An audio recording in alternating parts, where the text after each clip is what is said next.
প্রেসিডেন্টের হাতে একটা ক্ষমতা থাকবে যিনি শুধু 5 জনকে নমিনেট করতে পারবেন। বিএনপি বলেছেন এনসিসির কনসেপ্টের সঙ্গেই তারা একমত না। গ্রহণযোগ্য নির্বাচনের জন্যই যে মানে এত বড় পরিবর্তন হয়েছে বা এত রক্তপাত হয়েছে, এত ত্যাগ তিতিক্ষা, তা তো না।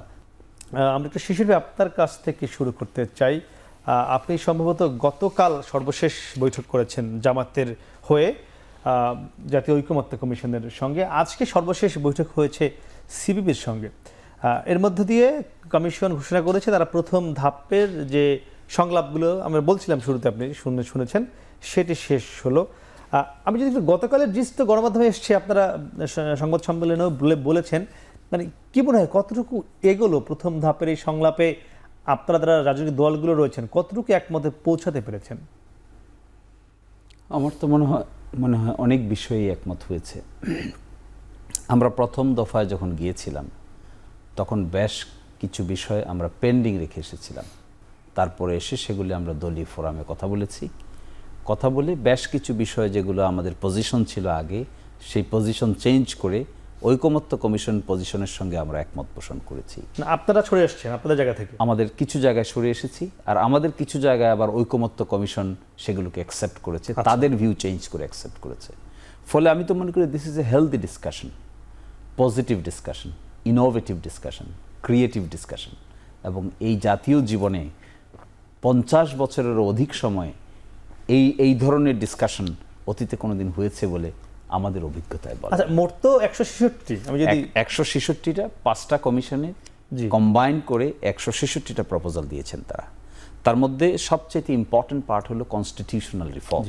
এই কনস্টিটিউশনাল রিফর্মের মধ্যে মেজর যে কথা তারা বলেছেন, একটি মেজর কথা তারা বলেছেন যে সংবিধানের প্রস্তাবনার পার্টে পরিবর্তন আনতে চান, মূল নীতিতে পরিবর্তন আনতে চান, সাম্য মানবিক মর্যাদা এবং এই বিষয়গুলোকে অ্যাড করতে চান।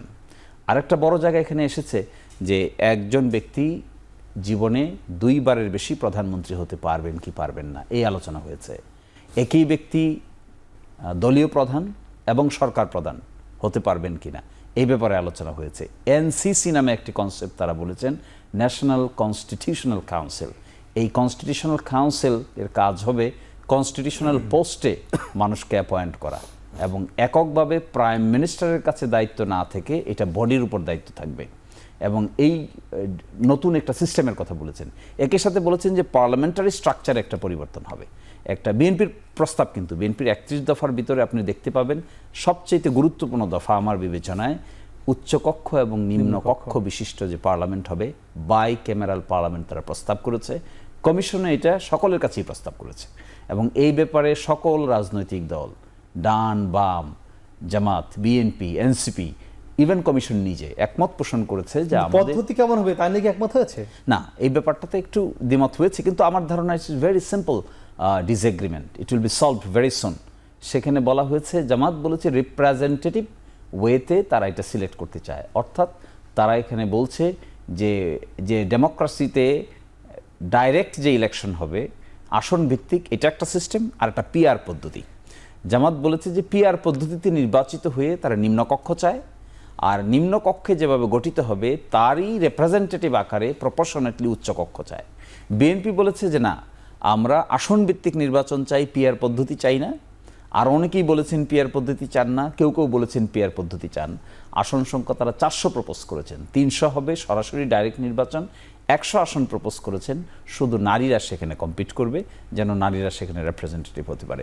জামাত আগের অবস্থান থেকে সরে এসে এগুলোতে এগ্রি করেছে, একমত পোষণ করে। এই ক্ষেত্রে বিএনপি এর জামাতের অবস্থানটা এখন এক জায়গায় এসছে, শুধু পিআর সিস্টেম বাদ দিয়ে সংখ্যার দিক থেকে আর বাকি বিষয়ের দিক থেকে প্রায় কাছাকাছি। উচ্চকক্ষের সদস্য সংখ্যা বলেছে কমিশন যে 105 জন হবে, 100 জন হবে প্রপোর্শনেটলি, আনুপাতিক হারে, অর্থাৎ নিম্নকক্ষে যারা ইলেক্টেড হবেন, যে পার্সেন্টেজ ভোট পাবেন অথবা আসন পাবেন, তার পার্সেন্টেজ অনুযায়ী উচ্চকক্ষে 100টা আসন দিবেন। যেমন বিএনপি যদি 40% ভোট পায় বা 70% আসন পায়, তাহলে 70% আসনের প্রপোর্শনেটলি উচ্চকক্ষের সদস্য সংখ্যা তারা দিতে পারবেন। প্রেসিডেন্টের হাতে একটা ক্ষমতা থাকবে যিনি শুধু 5 জনকে নমিনেট করতে পারবেন। এই আলোচনাগুলো very healthy, it's very creative discussion. এই ন্যাশন এবং এই যে ইয়থ যে ওয়েতে এ রাষ্ট্র মেকানিজম কাঠামোগত পরিবর্তন দেখতে চায়, এই কাঠামোগত পরিবর্তনগুলো এখানে আলোচনা হচ্ছে, this is what is the good আচ্ছা, সাইন। আমরা আরো বিস্তারিত আলোচনা করবো। একটু আমি আরেকটা ছোট্ট বিষয়, খুব সুনির্দিষ্ট উত্তর জেনে আমি মারুফ ভাইয়ের কাছে যাবো।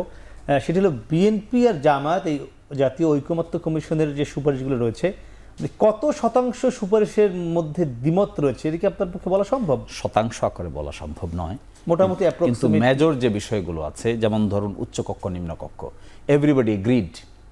পরের যে বিষয়টা আছে, 2 বারের বেশি প্রাইম মিনিস্টার হতে পারবে না।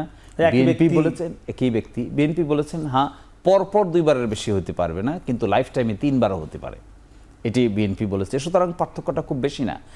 একই ব্যক্তি দলীয় প্রধান এবং সরকার প্রধান হতে পারবে না, এখানে একটা ডিফারেন্স আছে।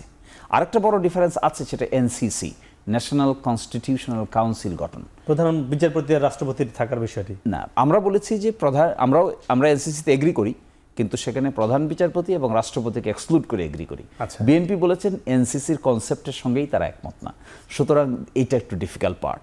আর আরেকটা ইম্পর্টেন্ট ইস্যু আমি এখানে দেখেছি, তারা বলেছেন যে চিফ জাস্টিস কে হবেন। আমরা বলেছি চিফ জাস্টিস তিনিই হবেন যিনি কর্মে প্রবীণ, তাকেই চিফ জাস্টিস করতে হবে, যদি না তিনি সুপ্রিম জুডিশিয়াল কাউন্সিল কর্তৃক তদন্তাধীন না থাকেন। আর বিএনপি বলেছেন কর্মে প্রবীণ 3 জনের মধ্য থেকে একজন। আচ্ছা। আর আমরা বলেছি কর্মে প্রবীণ যিনিই হবেন তিনিই হবেন, 3 জনের মধ্যে থেকে একজন হবেন না। আমার ধারণা ডিফারেন্সটা বেশি না, এনসিসির জায়গায় একটা বড় ধরনের ডিফারেন্স আছে, এইটাও মিটিগেট হবে সেকেন্ড রাউন্ড অফ ডিসকাশন। যে আসবো। মারুফ কামাল খান, একটু জানতে চাচ্ছিলাম যে আপনি তো অনেকগুলো বিষয় আমরা একটু আগে শুনে নিলাম, যেহেতু শিশির ভাই ওখানে গিয়েছেন একাধিকবার। আপনার কাছে জানতে চাই, তার মানে কি একটি জুলাই চার্টারের দিকে কি দেশ এগোচ্ছে, মানে আশাবাদী হতে পারছেন কিনা? আশাবাদী না হয়ে তো কোনো উপায় নাই, আমাদেরকে আশাবাদী হতেই হবে। এবং আমার মনে হয় যে এগুচ্ছে, কেননা এগুনো ছাড়া কোনো পথ নাই। আর বাংলাদেশটা তো স্থবির থাকতে পারবে না, এবং বাংলাদেশকে পরিচালনার জন্য যে রাজনৈতিক দলগুলো তারাও স্থবির থাকতে পারবে না, তাদেরকে একটা সমঝোতায় আসতেই হবে। সেটা ছাড় দিয়ে হোক, সেটা মানে গিভ অ্যান্ড টেকের মধ্য দিয়ে হোক, একটা সমঝোতায় আসতে হবে। এবং এই সমঝোতার ভিত্তিতেই কিন্তু এই যে যেটা জুলাই চার্টার বলি আর যেটাই বলি, বা জুলাই সনদ বলি, যেটাই বলি, আবার ন্যাশনাল সনদ বলি, যেটাই বলি, সেখানে আসতে হবে।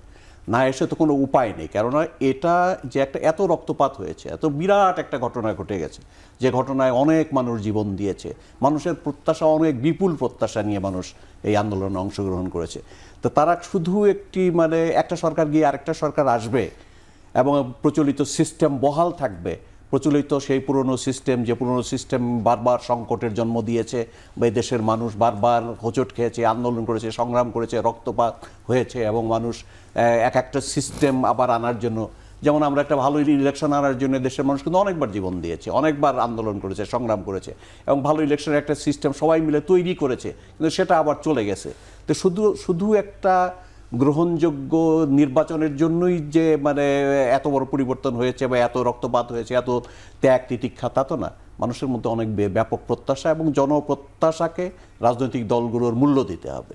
এবং মূল্য দিতে গিয়ে আমার মনে হয়, প্রথমে তো মনে হচ্ছিল যে তারা কোনো সংস্কারের দিকে যাবেই না, এই সরকারের কোনো সংস্কার করার কোনো এখতিয়ারই নাই, আপনারা চলে যান, একটা ইলেকশন করতে এসছেন, ইলেকশন করে দিয়ে চলে যান, আমরা এসে দেখবো, এরকম ছিল প্রথম দিকে। সেখান থেকে কিন্তু এখন অনেকখানি এগিয়ে এসছে, এবং তারা অংশগ্রহণ করছে। মেজর পলিটিক্যাল পার্টির মধ্যে বিএনপি তো খুবই মানে মেহনত করছে, এর মধ্যে শ্রম দিচ্ছে, তারা এটা নিয়ে এক্সারসাইজ করছে, অনুশীলন করছে, আলাপ আলোচনা করছে, মতভেদ হলে সেটা দূর করবার চেষ্টা করছে। সবচেয়ে বেশি বৈঠক তারাই করেছে। সুতরাং এখানে আমার মনে হয় যে মতভেদ যেটা আছে সেটা দূর হয়ে যাবে, আর দূর না হলে সেটা বাদ থাকবে। সংস্কার তো একদিনে সব হয়ে যাবে না, এটা তো একটা চলমান প্রক্রিয়া, আজকে না হোক প্রক্রিয়ার মধ্য দিয়ে পরবর্তীকালে হবে। কিন্তু একটি সুষ্ঠু নির্বাচন করার জন্য এবং একটি মানে নতুন বন্দোবস্ত নিয়ে আসার জন্য, রাজনৈতিক বন্দোবস্তে পরিবর্তনের জন্য কিছু কিছু সংস্কার তো অতি অবশ্যই করতে হবে, এবং এটা নির্বাচনের আগেই করতে হবে, এবং সেটা হবে ঐক্যমতের দিকে যাবে বলে আমি দৃঢ়ভাবে বিশ্বাস করি। আমরা আশা রাখি।